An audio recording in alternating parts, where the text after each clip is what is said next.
Ladies and gentlemen, welcome to this week's edition of the Let's Talk Thursdays podcast, the first edition of the podcast for 2018. Great to be back with another podcast, and of course, my name is BrendenPlayz. This is the show where we answer your questions that you send in every single week. You can leave a question via the YouTube comment section down below or over on our Facebook page, facebook.com/BrendenPlayz. We normally post that up every Wednesday night for the Thursday show to go ahead and answer your questions there. And if you haven't already, check us out on iTunes, Spreaker, and Stitcher, and of course iHeartRadio as well. They're our main sources, and of course on YouTube. So if you want to get the show elsewhere or on the go, you can utilize those different apps to get the show, and you can listen to it on your phone, at the gym, at school, whatever you're doing. It makes things a little bit easier, and just in case that you can't watch a YouTube video, because I know for podcasts especially, normally iTunes or something along those lines is more beneficial and a little bit easier, so you can listen to the background. So if you haven't already, check those out. But 2018, it's here. What a year! Wow, it's a little disappointing that we didn't get a show done last week. I'm not going to lie. I was hoping to get one done. Reason why I didn't do one is because I didn't catch up on wrestling. I hadn't caught up on Raw and Smackdown yet. I had 2 weeks worth of Raw, Smackdown to watch, and that equates to 10 hours of wrestling to watch. And I had 10 hours of wrestling to watch in about a day, a 24, 48 hour period. I just couldn't get it done. I got half of it done, I just couldn't get it all done. And then on last Thursday, it was the New Japan show, so I was watching that as well. I didn't watch all of it, but I watched the Jericho and Omega match, and so we had a lot of wrestling to watch. And look, we'll talk about the Jericho and Omega match. We might as well touch on it now. I thought it was great. I need to watch it again. I did sit down and watch it properly, but I've kind of forgotten it a little bit, and I know Meltzer gave it a 5-star rating, I think today, which is great. Great to see Jericho actually gets his first 5-star match from Meltzer. I don't know if it was 5 stars. I don't think it's the best match I've ever seen, or I think I've seen better, but I really did enjoy it. I really did. It felt like a fight. I love the storyline behind it. I love the match, the story in the ring, everything about it. They did really tell a great story in the ring. The performances from both guys were nearly flawless. I don't know, look, if it's not 5 stars, it's very close. It was a very, very good match. It was a long match, had the length, it had the main event build to it, it had the star power. It had pretty much everything. It really did, and I really did enjoy it. And it looks as though Chris Jericho is going to be doing more matches in Japan as well. Even rumors he might be doing another one after Naito to take on Okada. So Jericho might be having nearly a year-long run, maybe, in Japan, doing maybe 4 or 5 matches in Japan this year, which I think would be crazy and pretty awesome at the same time. So, yeah, we'll have to see. But I didn't really pay attention to much else on the New Japan cards. I'm not going to talk about it. But I definitely wanted to see Omega and Jericho. I didn't watch Okada and Naito. I just didn't get around to it. Once the Jericho match ended, I pretty much turned it off. So I probably won't go ahead and watch that. But yeah, so it was actually good though to watch something different than WWE. Just have a look at the presentation of how Japan does it. I like the commentary. I thought that was good. A little bit. I thought the commentary kind of using insider terms such as booking and buried and things like that. I didn't like that, but for the most part the commentary is good. But certainly Japan, the product is really coming along compared to the last time I watched it. Probably 2 years ago was probably the last time I watched Japan. Now that they've got English commentary, they're getting more notable Americans on the card, some WWE names even, and you're starting to get some names that I think mainstream fans can kind of who know and can kind of get into.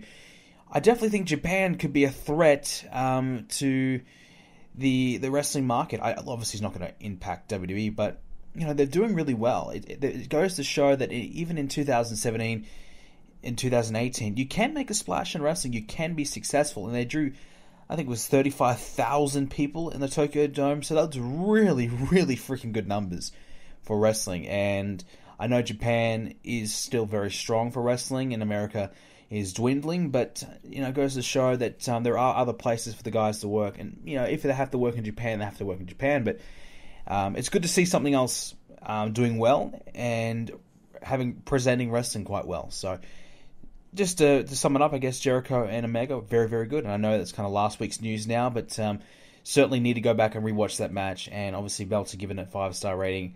If you haven't already, make sure you do go to your way to find it. It's all over the internet. You can just search it up and find it pretty easily on Daily Motion and things like that. But so just to continue on, I guess last week's we missed the show obviously because I went away for Christmas and New Year's, so we've had a couple-week break over that period of time. Again, I do apologize for that period where we didn't really upload as much, but we have been back now. We've had a couple streams as of late for our TW series, which is fantastic to have that going and back under our belts again. We're nearly at WrestleMania for TW, which is fantastic. Universe tomorrow, we've got TLC, not this weekend, but next weekend. So, basically this week this week coming, I'll be working on TLC. So it'll be a bit of a busy week for me, which is good. And for me personally, I'm actually starting to job hunt for a real life job. So obviously, you guys know I've graduated from university with a double degree in business, majoring in marketing and sports management. But I'm trying to find some type of job in digital media, which is basically social media and things like that type of marketing. So fingers crossed I can find something like that, a job in that field in the next couple months. But that's kind of my personal goal at the moment. I guess, people have goals for the new year. That's kind of my goal, get a job and start doing that and kind of, start living the real world, real life. But I will definitely be doing my YouTube this year. I definitely will put in a full year of 2K18, possibly 2K19. So I'd like to do 2K19. I really would. I really do enjoy what I do. I really do, and I would love to keep doing it for as long as I possibly can. Look, even if it's possible, I would love to turn commentary into a career. I just don't think it's possible or very likely to do so. It is possible, but it's very, very hard to do. But it's something I have a passion for and very passionate about. So I'd like to keep doing this for as long as I can. So definitely 2018, I'll be sticking around. I would love to hit 100,000 subscribers. I don't think it'll happen, but I would love for it to do happen. I just want that plaque, man. I just want to have that on the wall and look at that every single day and go, yep, I did that. I've accomplished that. So, it's kind of like I want to keep going and keep doing YouTube until I hit that. And if it takes me another couple of years, and I might have to keep doing it for another couple of years until I hit that goal. And that's, I guess if I did hit that goal, I'd be satisfied. I could walk away and I'd be happy. But I do want to get that. So that's always going to be my big goal. But like I said, I don't think it's going to happen this year. But it'd be nice for it to happen. If it did happen, that would be absolutely amazing. But yeah, so definitely another full year of BrendenPlayz this year. I'm going to try and juggle the real life thing and the YouTube at the same time. Hopefully I can make it work, and if I can make it work, I'll try and do it for as long as I possibly can beyond 2018, because I'm having fun, man. It's always fun. Who doesn't want to make YouTube videos? I know many of you guys have aspired to do it yourselves, and it's always, it's very rewarding. It's very hard at times. It's a lot of work. It's a lot of grinding. You've got to do it every single day. There really are no days off in YouTube, but you've got to really work hard. But if you can make it, it's very rewarding. It's a pretty damn cool job. So something that it's not easy to do, but if you can get there, it's very, very good and it's very fun. So I want to try and make it last for as long as I possibly can. So 2018, you'll be seeing plenty of me. Now, in terms of 2017, I thought about maybe doing a review show or a recap show and kind of chatting about my favorite moments of 2017. But to be honest, I would have to go in and research it all. I've forgotten it all. 2017 was a bit of a blur. It just kind of went, boom, done. You blink and you could have missed it. There wasn't a lot really happened in the world of wrestling that I personally absolutely loved. Probably my favorite match of 2017 was the Fatal 4-Way at SummerSlam between Brock, Braun, Samoa Joe, and I'm blinking on the other one. Did I say all four? And whatever. So that one, that was probably my favorite match, and I really personally loved that matchup. Oh, I think Roman Reigns is probably in it. So, yeah, I personally loved that match. That was my favorite one of the year. Cena and AJ was good at the beginning of the year, but it feels like such a long time ago now. So, I'm hoping 2018 is better for wrestling. I've been saying that every single year. I'm hoping this year's better. Is it getting better? I mean, compared to 2012 when I started rewatching wrestling, it's definitely better. It's absolutely better. Not a hell of a lot better, but it is better. There is some promise. I think 2018 could be the year of a Elias Sampson, or just Elias. Really, really like Elias. I think he's fantastic. Got a great look. He's getting over. He's doing really, really well. The WWE continue to give him a bit of a push. I think this could be his year. I think Braun Strowman should hold the title this year. But also think Samoa Joe should have a really good run with the championship this year. I think it'd be good if you split those two up in a draft after WrestleMania and have one on either show. I think that'd be good. I think both guys have been great. Samoa Joe becoming one of the best promos in the company right now. His promos have been really good as of late. So I'm loving his work. Braun Strowman's always been great. You guys know I'm a big fan of him. So those are the couple of guys I'm really looking forward to seeing step up this year. But for the most part, look, I'd like to see Lesnar lose that belt. Probably Roman Reigns is going to get it. I'm not exactly keen on that.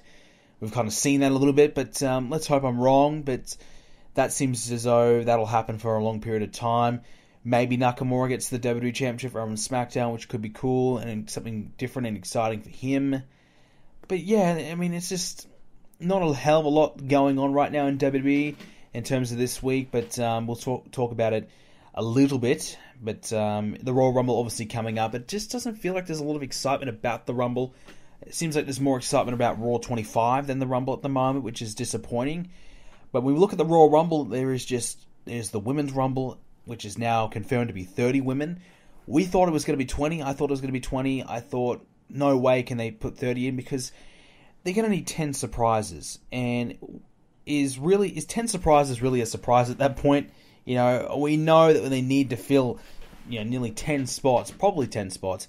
So is it really that much of a surprise at that point when you go, oh, here's Billie Kay, oh, there's Peyton Royce, Shayna Baszler, oh, Ronda Rousey. Does it really become a surprise at that point when you're expecting it, when you know it's going to happen?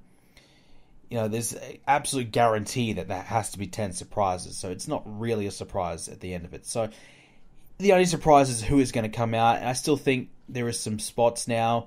I think majority of it will be filled by NXT women. I think they'll give them opportunities. Probably 2 returning legends I could see. I think 3 would be cool, but probably 2.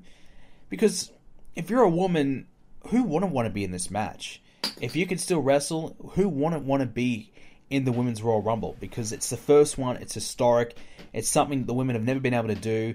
And now you open up these opportunities for all these women in the past to come in and compete. I think it'd be fantastic.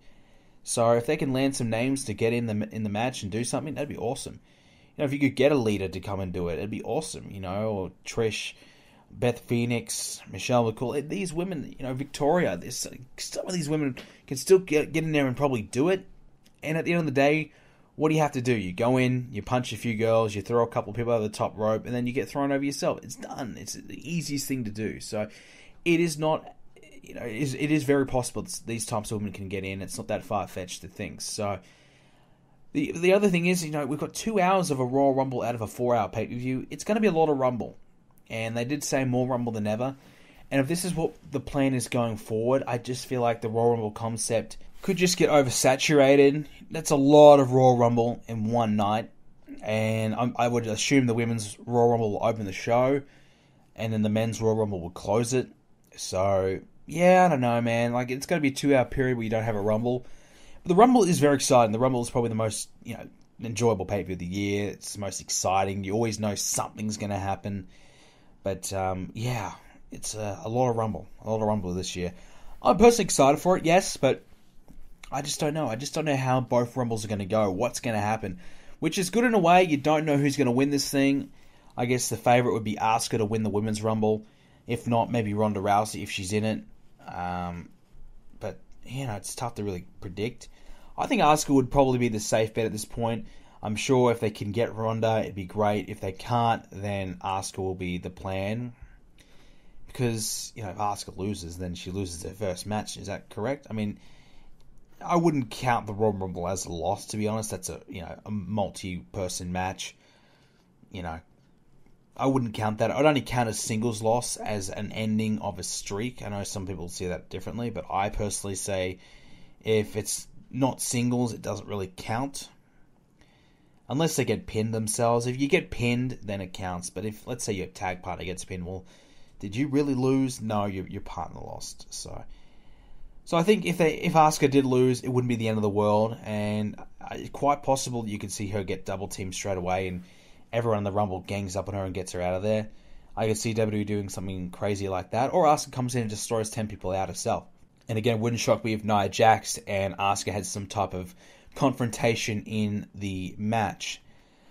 As for the male side of things, I don't know. My prediction is Nakamura right now. It's up in the air. I say Nakamura because if AJ Styles is still champ, Nakamura and AJ Styles would be a great match to see.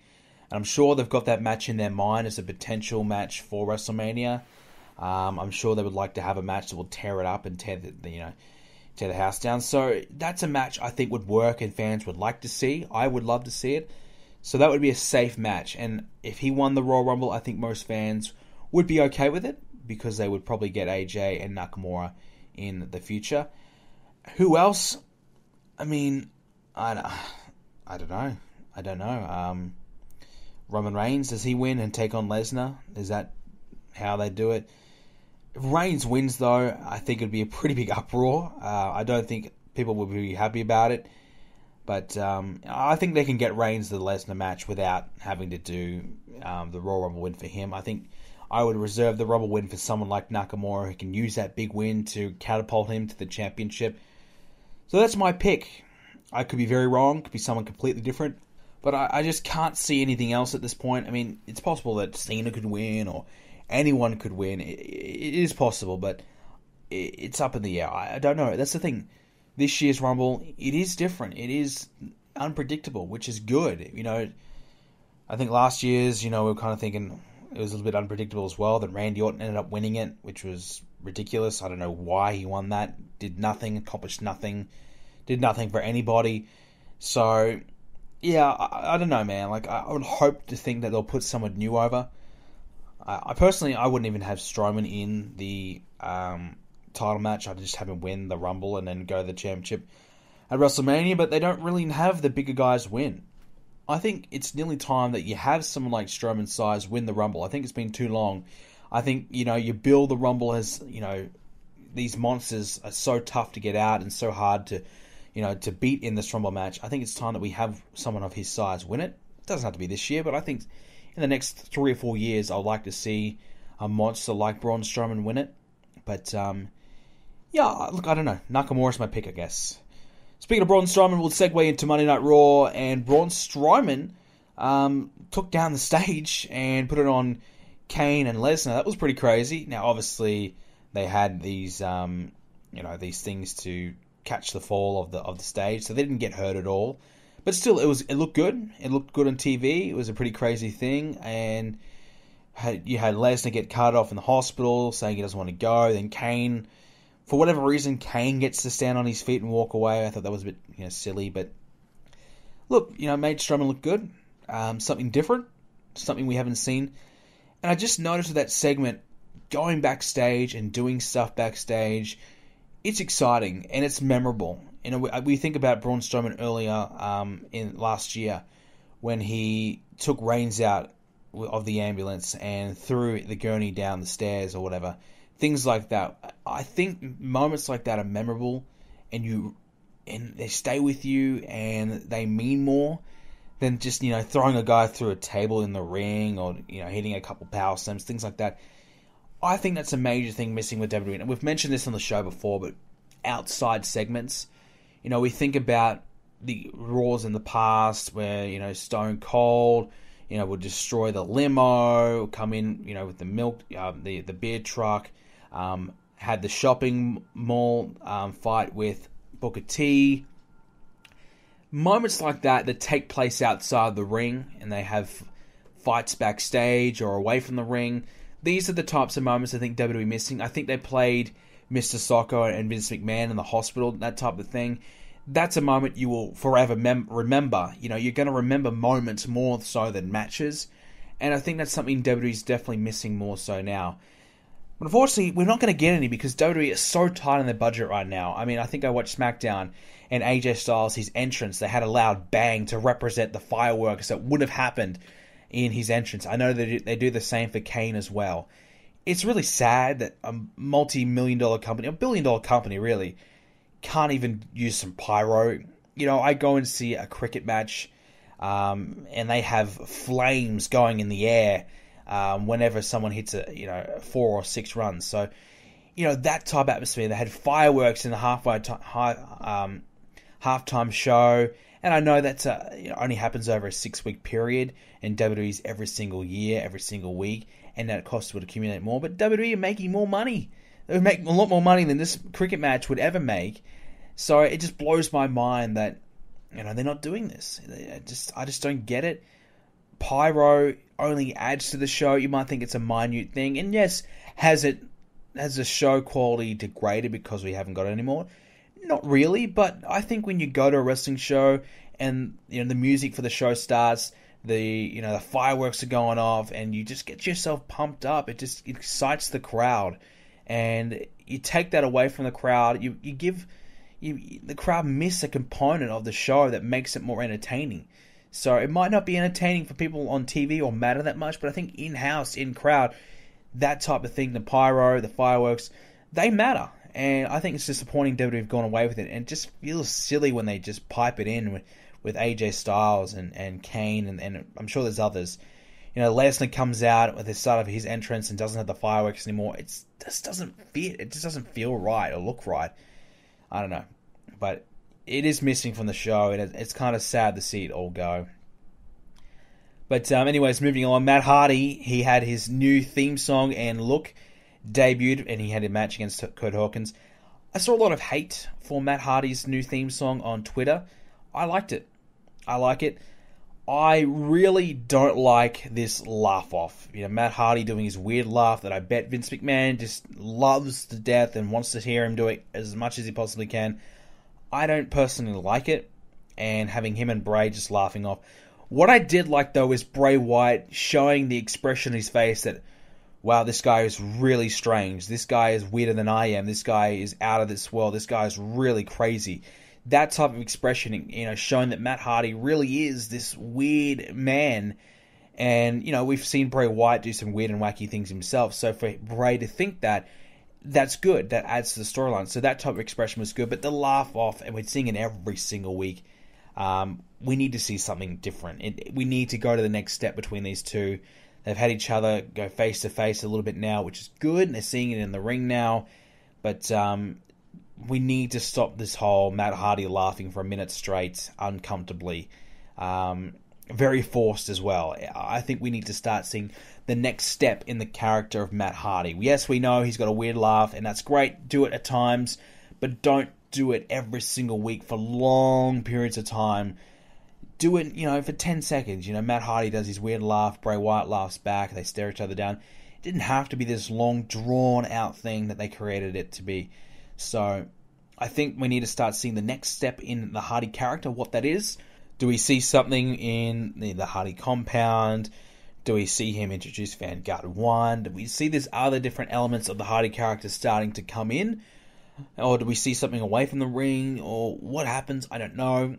But I'd like to personally see something different to just add another dimension, another layer to the Hardy character. Because right now, we know him to be this weird and wacky veteran. Matt Hardy's, not himself anymore. He's got this weird laugh. But then what? Why has he changed? What's changed him? What's made him who he is now? And how can we fix him? This type of thing. So, I'd like to see that starting to unravel a little bit.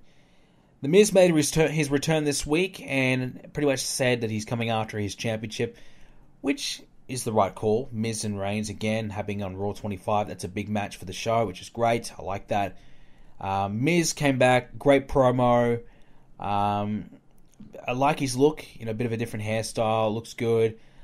Dallas and Axel did a good job in keeping Miz's name out there whilst he was gone.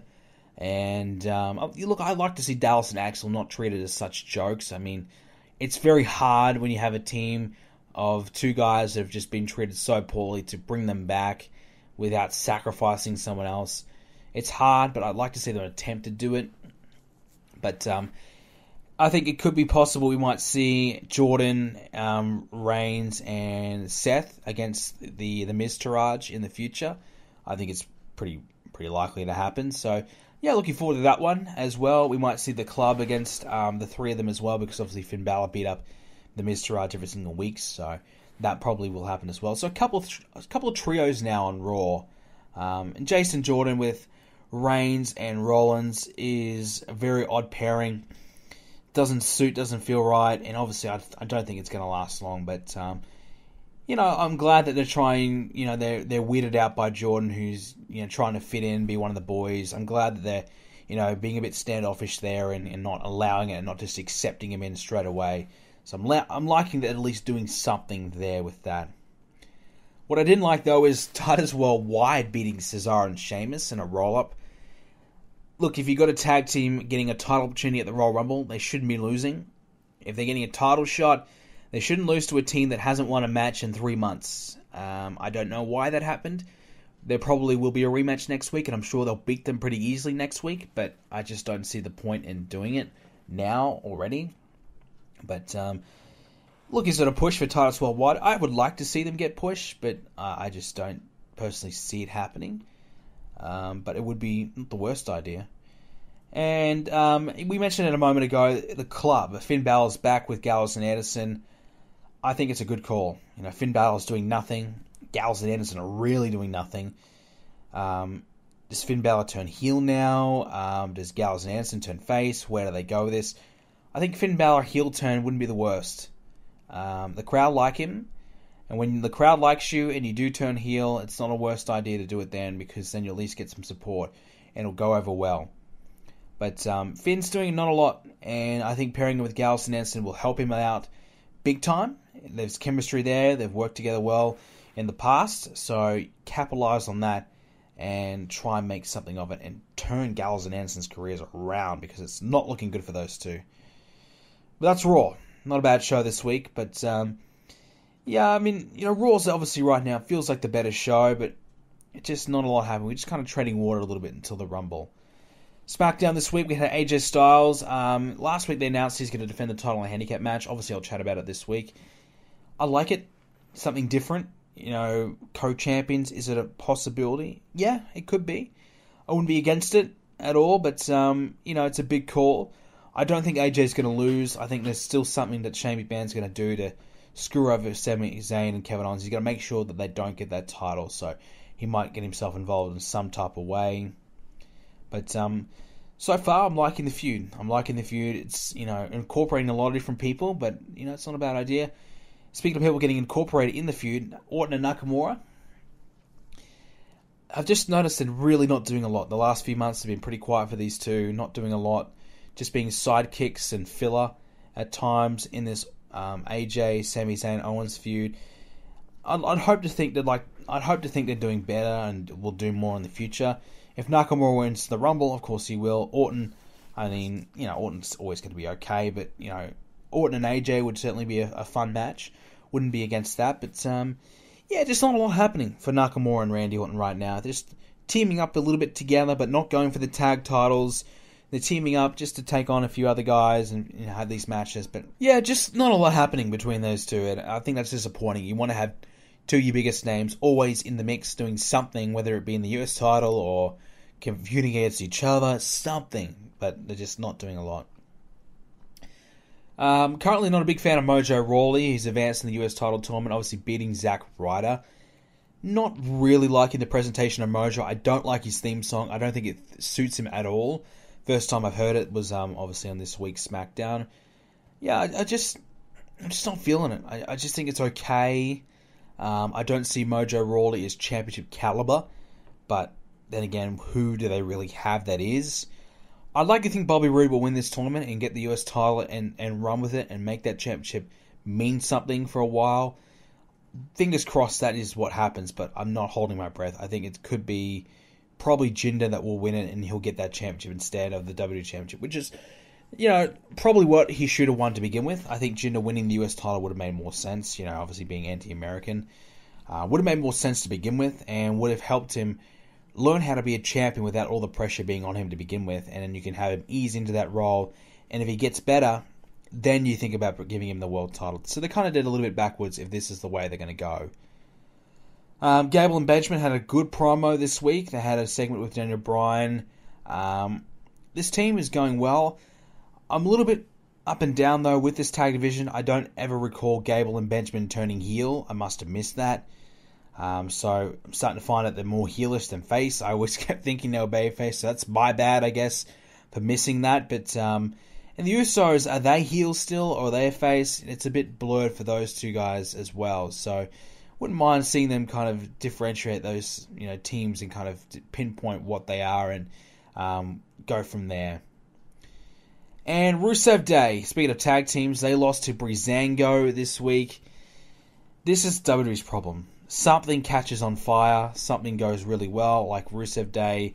The crowd love it, the crowd are cheering it, people are buying the merchandise. So what does WWE do? Instead of giving these guys the ball and getting them a big win and kind of go from there, they have them lose to Breezango, who haven't won a match. They haven't won a match in months. They're doing nothing. Breezango are doing nothing. And Rusev Day are doing well, and they squash it straight away. It just doesn't make any sense. It's almost like WWE doesn't want anyone to succeed. Just when someone starts to get some momentum naturally and organically, they take it away from them. It just doesn't make any sense at all. It's a bit of a Zack Ryder situation. Zack Ryder getting all this momentum and people starting to pop for him, and they did nothing with it in the end. They just had him get beat up and put in a wheelchair or whatever and thrown off the ramp. So yeah, it's disappointing. It is. I like Rusev Day. I like Rusev. Aiden English I'm not too keen on, but definitely Rusev Day. So, not Rusev Day. Definitely Rusev I like. So it's disappointing to see him not going so well and not getting the wins. You might say, well, in this situation, Rusev Day doesn't need the win. They're still getting popular, still getting good cheers. But eventually, if they keep losing, the crowd's going to stop caring. So that's the issue. You need to get the wins to keep the crowd's interest there. But that's your Smackdown coverage. So, again, probably Raw better show this week. TNA this week, spoiler alert, so if you're not wanting to hear a spoiler, if you're one of the three people that watch TNA, or is it TNA or is it Global For? I think it's TNA now, or Impact Wrestling. So if you watch this show, skip ahead a couple of minutes, but Austin Aries did make his return, and he made his return to Impact, and he won the TNA Championship. So he's the world champion again. I think it's a great move for Impact to bring back Aries. I think Austin Aries is a terrific wrestler. Didn't have much success in WWE. I thought he was good at commentary. I just felt like, he was a little unlucky. If he had came in now, he would have won the championship. But just Neville was doing so well at the time that they couldn't capitalize on that. I think Enzo and Aries would have been a great feud. Unfortunately, it just didn't happen. So, it just wasn't Aries' time. Just wasn't the right time for him to win. And unfortunately, WWE didn't have anything else for him to do, so they let him go. Which kind of sucks. It does. But Aries now can go and work the independents. It hasn't been that great of a run so far for himself in the independents. A disastrous House of Hardcore debut. Terrible promo there. Pretty bad debut, or return, I should say. But back in Impact, which I think is where he belongs. He's the champion there now. That's a good call. Aries is a TNA guy, Ring of Honor guy a lot too, but definitely a TNA guy, so I think he'll have some success. He's a little bit older now, so it's good for him to work with some of the younger guys. He's got a name, people know who he is now, more so than ever. So it's a good call. I think it's good from the Impact staff to get him in there, and it's finally a name coming in instead of leaving. And, rumors that more names are leaving, including, Lashley, EC3, so it's not looking good for TNA in that regard, but certainly getting Aries is a good call. More rumors going around about Rey Mysterio potentially going into the company as well, which would be great. for Impact if they can get Rey. Personally, if I'm Rey Mysterio, I'd like to have one more run in WWE. Get to WWE, surprise return at the Rumble, have a 6-month run or year run in WWE, call it a day, get the Hall of Fame induction maybe, and hang up the boots. But if he wants to keep wrestling for another few more years, I think Impact is a good call for him to do. Go to Impact, help out for a year, probably gets paid the top guy in the company money, and he has a decent little run there. He could always come back to WWE at another point, but I think it might be a good fit for Rey, something different for him, and I'm sure they'd give him the belt absolutely on day one. So he'd be getting the belt, and I'm sure they'd build a company around him, which you probably wouldn't advise on. A injury-prone, aging Rey Mysterio, but worst thing to happen for TNA. The Mixed Match Challenge. The Mixed Match Challenge is about to begin on Facebook Watch, I believe they call it. I have never used Facebook Watch. I didn't even know it existed. I just want to bring this up because there's some really strange pairings, I think. Alexa Bliss, Braun Strowman, so the big guy, kind of Beauty and the Beast type of pairing. Don't mind that. That's okay. Charlotte and Bobby Roode, I guess the only thing they've got relation is they wear robes. So, fine. That's good enough. Sasha and Finn Balor. Okay. Lana Rusev, Naomi and Jimmy Uso. That's givens. And I'm glad they made common sense there and went with that. Good. Nia Jax and Apollo Crews. I have no idea how this works. Why that's happening. Why isn't it Dana Brooke and Apollo Crews? Titus Brand worldwide. Why is Dana Brooke not in it and with Apollo Crews? Instead, you get Nia Jax. That makes no sense. I know a lot of people want to see Nia Jax and Braun Strowman. I personally would have liked to see that too. Asuka and The Miz. How the hell does this work? Asuka and The Miz. Why not Asuka and Nakamura? They're both Japanese. Both made their name in Japan. Makes sense, doesn't it? At least it makes a lot more sense than Asuka and The Miz. How the hell does that work? The only thing that really makes sense is that, The Miz was able to, somehow get his way into getting the best partner he possibly could get. So, great work by The Miz. But, if The Miz had an agent, if The Miz had a manager and he had an agent, that would work well with that gimmick. And I think that's not a bad idea for a potential person to join the Miztourage. Get someone to be Miz's agent. He always negotiates with a GM from the Miz, represents the Miz. Might not be a bad idea. And, he is, he gets movies and things like that. Could work. Expand the Miztourage a little bit. Have them have some more roles other than to be sidekicks. Alicia Fox and Goldust, again, I don't know. Bayley and Elias, I don't know. I'm pretty sure a couple of weeks ago on Raw, I saw Elias reject Bayley's request for a hug, and now they're teaming up together. So unless that team crumbles in their matchup, that doesn't make any sense, and I'm sure they probably will lose. As we said, Natalya and Nakamura, again, I don't know. Becky and Sami Zayn, yeah, okay. Okay. One's a heel, one's a face, though. I don't like the odd pairing in that regard, but sure. And Carmella and Big E, that makes absolutely zero sense whatsoever. None at all. Absolutely none. So, some definite, very mixed pairings, I guess you could say, for the Mixed Match Challenge. I just don't agree with it. I think you could have done a lot better and made some more sensible decisions with that. Use some better people. But, whatever reason, it is what it is. It is what it is. Samoa Joe is apparently meant to be Bayley's tag partner, but was replaced by Elias. So I'm sure they probably didn't think Samoa Joe was going to win that fan-rated poll, which is surprising because obviously Samoa Joe is getting quite popular, and Elias is popular as well, but Samoa Joe is a main event guy, so you would definitely think that he's going to win any type of poll that they have. So, but will I watch the Mixed Match Challenge? I'll check out the first episode, but I doubt I'll watch much of it. At the end of the day, it's the same type of matches you see every week, but it's just mixed match. So, not a lot that I'm really looking forward to there.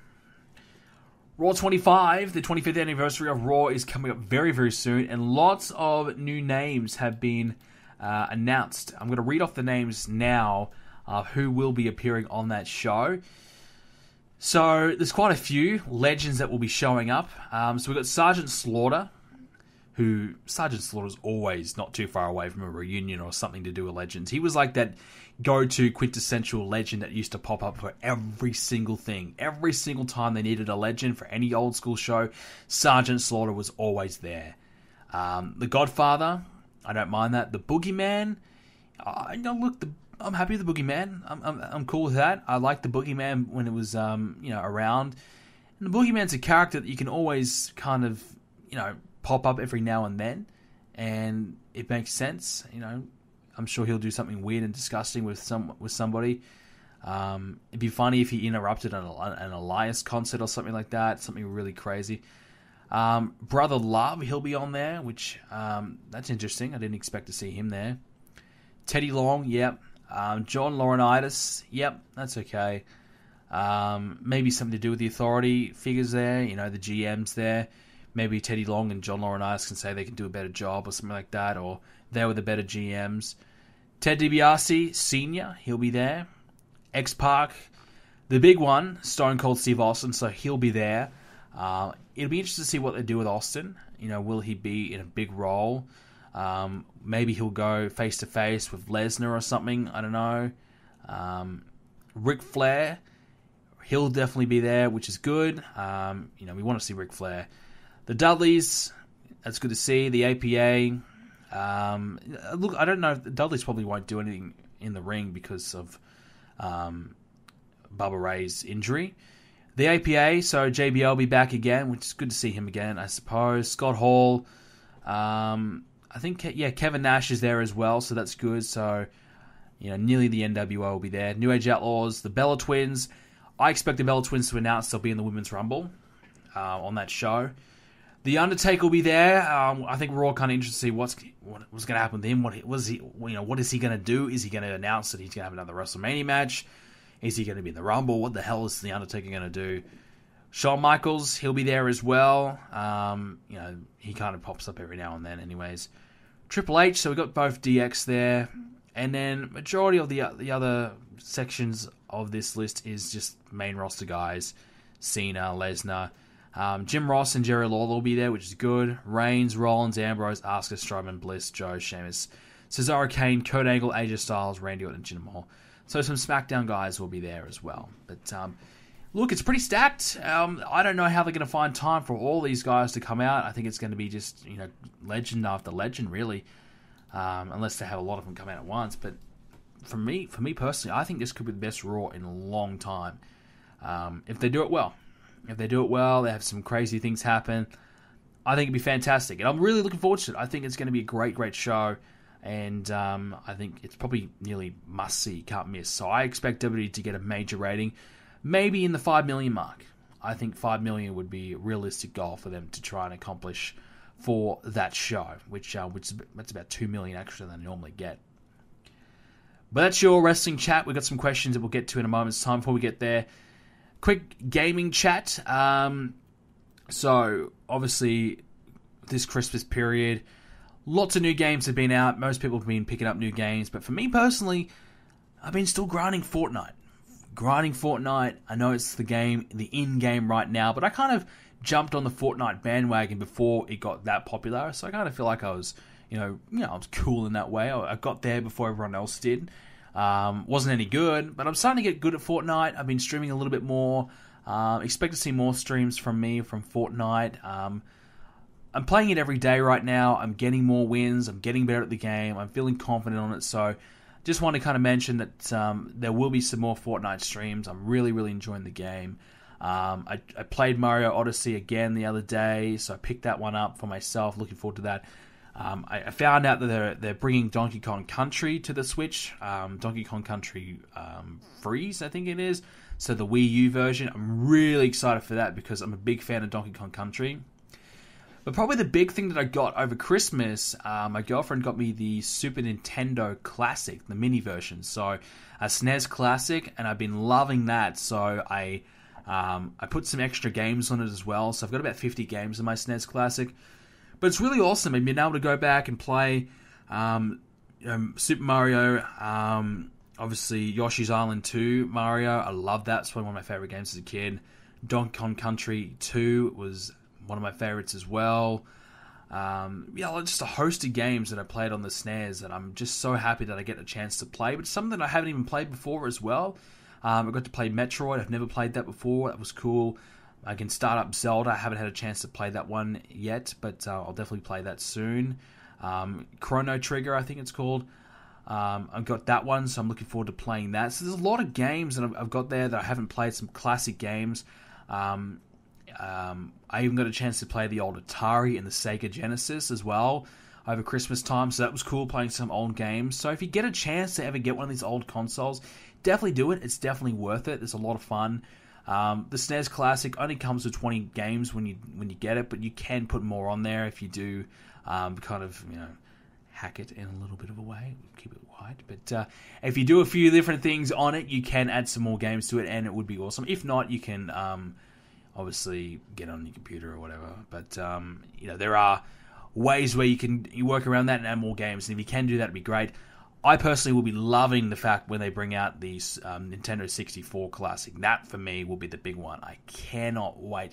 Nintendo 64 is my favorite console ever. Smash Brothers is probably one of my favorite games of all time. Mario Kart, Donkey Kong on that, Super Mario, Mario Party. The list goes on and on. Zelda was good. Banjo-Kazooie, GoldenEye. Man, what a console. What a freaking console. But yeah, so that's that. And great to be able to play those. I guess with the Switch, it'd be great to see some of these other games from the Wii U. It's great that they're bringing Donkey Kong Country onto the Switch. Can't wait for them to bring Smash Brothers in some regard. I would love for them to bring the Wii U version out, because I really, really want to play that. Never got a chance to play that. I nearly bought a Wii U multiple times. Every time I went to my local GameStop, I nearly bought a Wii U just to play Smash Brothers. That's how much of a fan I am of the game. So I would love for them to bring that out on the Switch again, and I would be all over that. If not, bring out a new one. I'm okay. A new one is good.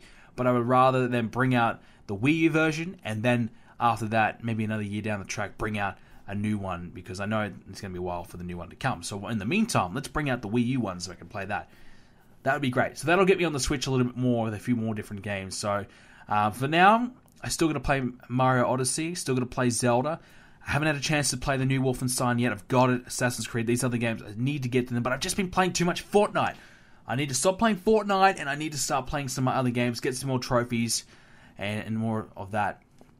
Speaking of trophies, Xbox have unveiled, in a way, they've kind of given a bit of a sneak peek about their new achievement system they're bringing out. So it looks as though they're doing quests for achievements and rewards and things like that. I think that sounds great. I think achievements and trophies needed a bit of an overhaul. And I don't mind the way that Xbox is going about it by, adding challenges. Hey, get this trophy on this game, or earn this many trophies this week, and you'll unlock this skin or this avatar or things like that. These little different rewards that you can get by completing these quests or challenges. I think that's great. So a good step in the right direction for Xbox. And I personally do think Xbox does achievements better in a few different ways compared to the PlayStation, and this is coming from someone who is a massive PlayStation fanboy, but I love the fact that there is an achievement leaderboard on the Xbox, and you can compare your achievements really easily with your friends. You can compete with your friends easily. You can view all your achievements. There's more in-depth stats for achievements on your game, so you can see how much playtime you've had. You can see your progress towards an achievement. All these different things that you can do on the Xbox that the PlayStation don't have to offer. That's where the Xbox does get that edge. So I prefer getting an achievement. If I had to get an achievement on the Xbox or the PlayStation, I'll pick the PlayStation, because I love hearing that sweet precious ding or getting that platinum trophy. But definitely Xbox is a bit of ahead on the achievement curve at the moment. And if this new update's coming out probably mid this year or something like that, they'll be ahead even more. It might give a bit of a kick up the backside for Sony to up their game themselves with their trophy system. So as a big trophy hunter, I have nearly 10,000 trophies on the PlayStation, and over 100 platinum trophies. That means a lot to me, so I'm looking forward to seeing what they can do. But lots of games to play, a little bit of time, but I'm not really making the most of it. I need to start playing. I need to sit down and finish some of my games. I need to finish Assassin's Creed Syndicate. Once I finish that one, I can start playing Origins, which I'm so excited to play. Wolfenstein, I can play. I just haven't started it yet. But yeah, so some of these games, I'm going to sit down. I'm going to make a goal. I'm going to not force myself, but I'm going to make myself play these games and finish them out and have some fun. All right, with that being said, we have some questions before we get out of here. Of course, if you want to leave a question for next week's show, please do so. YouTube comment section down below or over on the Facebook page is the way you can do so. And I'll try and get to your questions next week on the show. So, this week, we have a question from Ryan Austin Themester. He says, who should go into the Hall of Fame this year that deserves to be in it? And Cameron Fox has a similar question. He says, do you think Scott Steiner should go into the WWE Hall of Fame? Absolutely, Scott Steiner should go in. He is a multiple-time WCW World Champion. He was one of the highlights of WCW for a long time there. Even you take away his singles credentials, he's one of the, he's one half of one of the great tag teams, the Steiners. Lots of success in the WWE, in WCW, in Japan. They've had success all around the world, and they were an elite tag team for a long, long period of time. And Scott Steiner, as a singles alone, well, he was a world champion. He had a good run. He came to WWE, he had a decent run in the WWE. Not great, but okay. I know TNA doesn't count, but he had a good run in TNA as well. So unfortunately, that doesn't really count towards the WWE Hall of Fame. But overall, if you look at his career, he's done pretty well.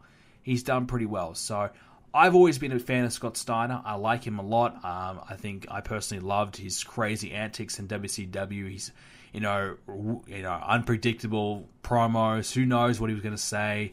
He gave him a live mic. It was always interesting. So I personally am a fan of Scott Steiner and absolutely 100% believe he should go in the Hall of Fame. Who else should go in? I think for women, I think Victoria would be a good shout. I think for the Hall of Fame, I think that her name's been brought up a bit. Other names, Batista, would love to see it. And obvious names like The Undertaker, The Rock.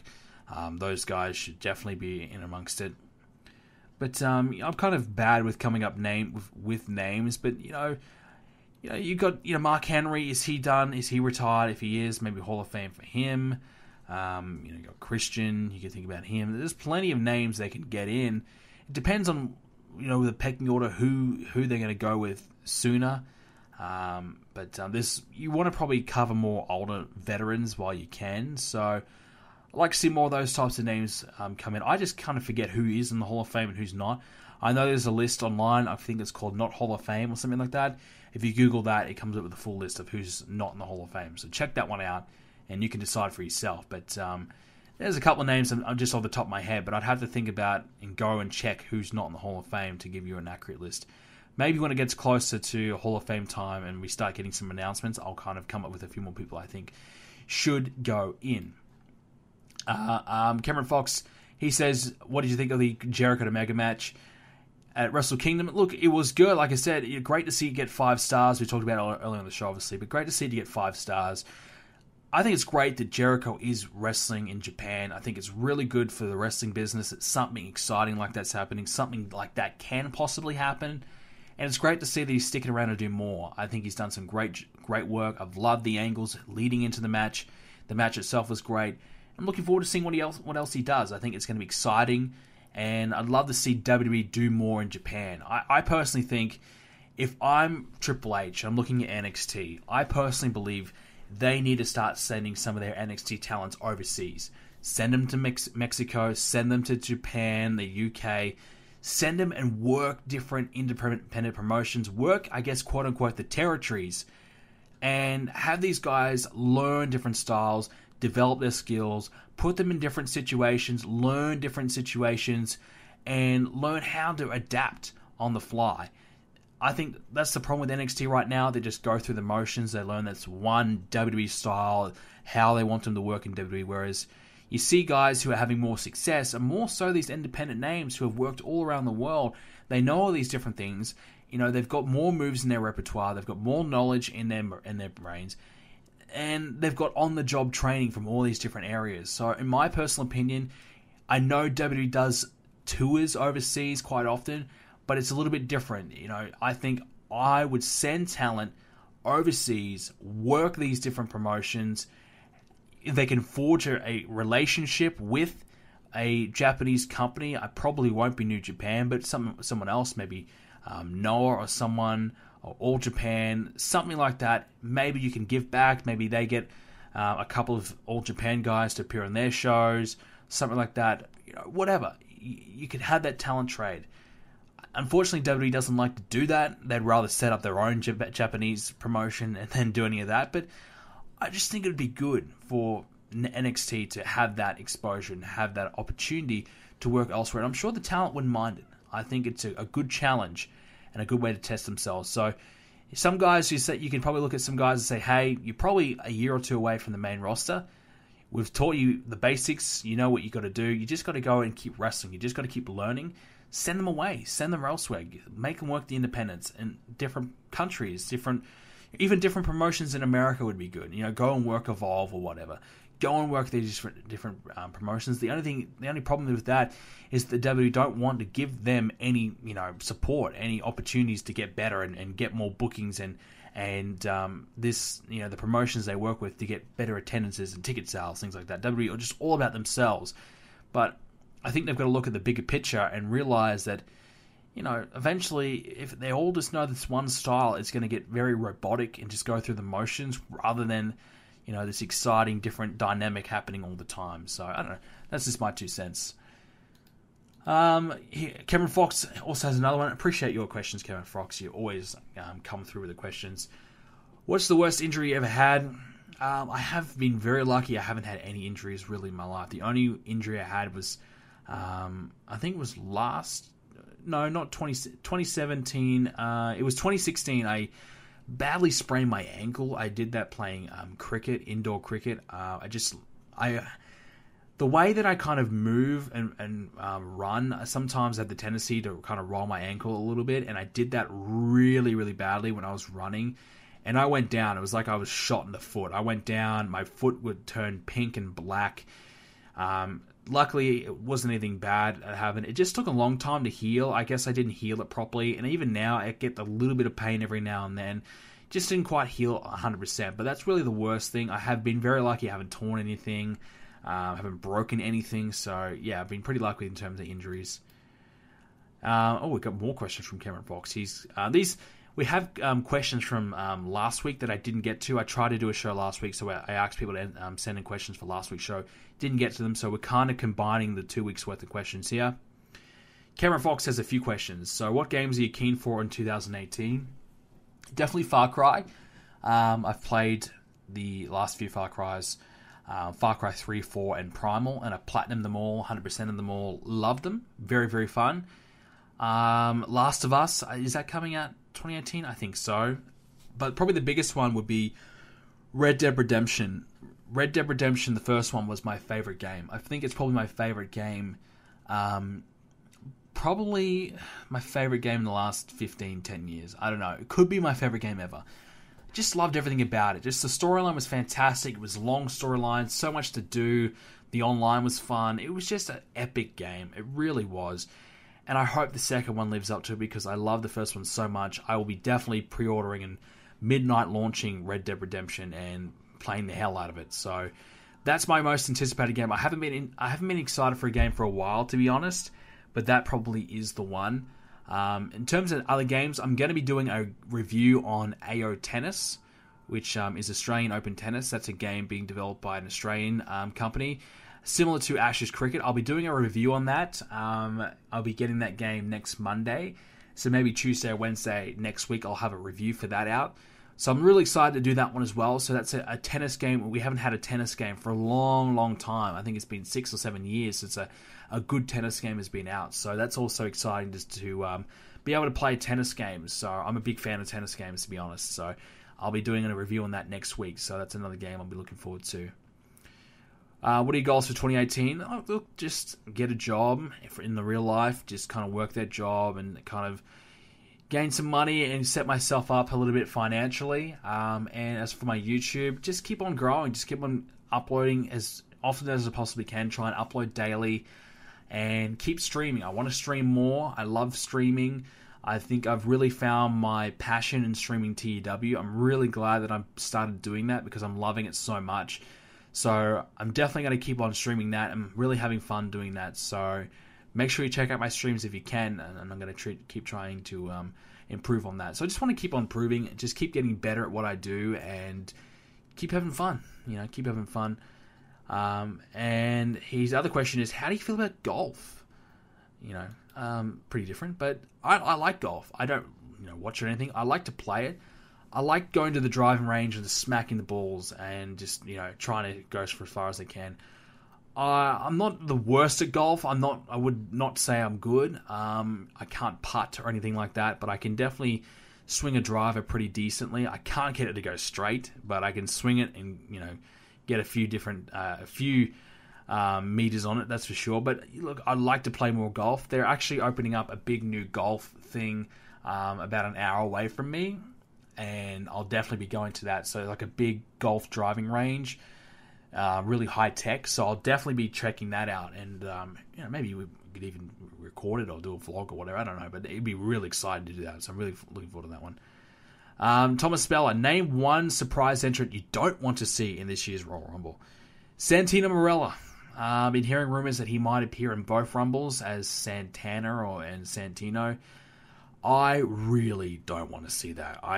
As you guys know, Santino is a Hall of Fame shitlister, in my opinion. He's probably the most unbearable wrestler I've had to experience over the last, throughout my time watching wrestling. The other one, probably Hornswoggle. I just can't stand him. But definitely Santino's number one. When Santino comes on, I turn the TV off. Change the channel. So if he was to be on the Rumble, if I could, I would fast forward it. I don't want to see it. And especially, look, it'd be funny, yes, but when it comes to a women's Rumble, let's just keep the women. Let's not do the Santino silliness. So, no. I just want to keep it, no Santino. Aaron Jordan, what are the names of the songs you use for your Smackdown and NXT intros on your Universe mode? Aaron, I will try and add those names to the songs on the descriptions of each episode of Universe mode. So maybe send me another tweet or whatever, but I'll try and add that in. It's been something I've meant to do for a while now. I keep forgetting. Off the top of my head, I can't really tell you, but I will try and add them into the description. I'll just try and remember that. I'll write it down to add them into the description of my Universe Mode videos, and they'll be in every single episode. So if you don't see it in the next one, they'll be in the one afterwards. And last question is from Aaron Jordan. His question is, what made you a fan of cricket? Also, what would you say is the happiest memory you have with the sport?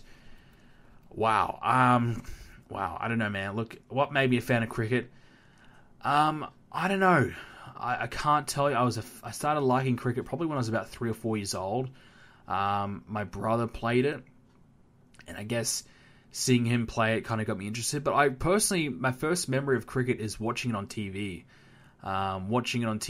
Just watching, I think it might have been Brett Lee coming in bowling really fast and bowling at the batsman, just watching the big hits. I think the first memory I ever, first time I ever remember watching it was a one-day match. I think it might have been Australia, New Zealand or something.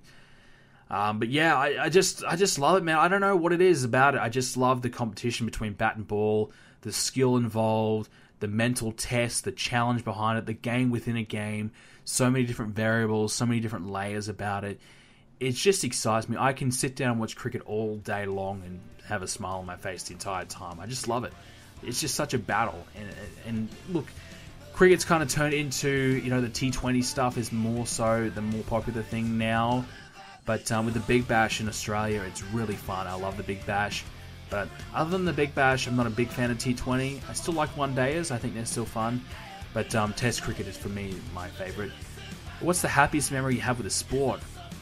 I don't know, man. Look, it's hard. I mean, there's my own personal playing memories.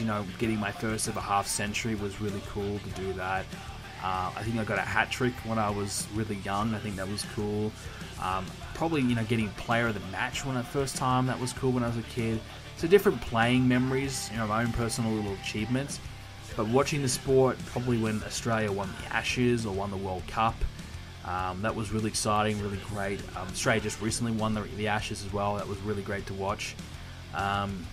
Going to the games, probably the happiest memory I ever had, probably the best match I ever watched of cricket was, would have been 2014, I believe, Australia versus England, when Australia were going to lose. It was at the game. Personally. And Australia were going to lose. I was so depressed, so bummed out. We were getting flogged by England, but James Faulkner had an absolute crazy comeback. Somehow, miraculously won the game for us. And I just remember jumping up and down, so happy. I couldn't believe that he did it. It was such an unbelievable comeback. Probably the best comeback I've ever seen. And I was there to watch it. So that personally was probably the best live in-person memory I have of a cricket match. But personally, the sport is amazing. If you don't like it, that sucks to be you, because it is the best sport in my opinion. Love everything about it, and you'll see me tweeting about it every week. I'm always watching. If there's a cricket match on in Australia, you can bet that I'm probably watching it. With that being said, ladies and gentlemen, thank you so much again for joining us for another episode of the podcast. If you enjoyed it, make sure you do leave a like on it. And of course, you can follow me on Twitter at BrendenPlayz to stay up to date with everything to do with BrendenPlayz. And leave a like on the Facebook page, facebook.com/BrendenPlayz. And you can leave a question there whilst you are there every single week. If you want to continue the wrestling discussion, you can do so by heading to the forums, BrendenPlayz.com/forums. It's free to join, and you can join there and talk about everything in the latest to do with WWE, all the news and the latest and all the wrestling discussions there. And also, while you're there, join up our Discord chat and chat along with other wrestling fans as well. You can talk about WWE pay-per-views live whilst it happens over on our Discord, much, much more. So lots of people to chat there. And, I think they're friendly. They're like, sometimes they can be a little bit, hard to get to know early on. But once you get in there, it's a lot of fun. So give it a try. I'm sure you won't regret it. But other than that, ladies and gentlemen, make sure you leave a like on this episode, subscribe to see more, check out my other videos, and also check out my latest TW streams, and of course the Universe Mode episodes and much more. And thank you so much for listening in, and I'll see you all next Thursday.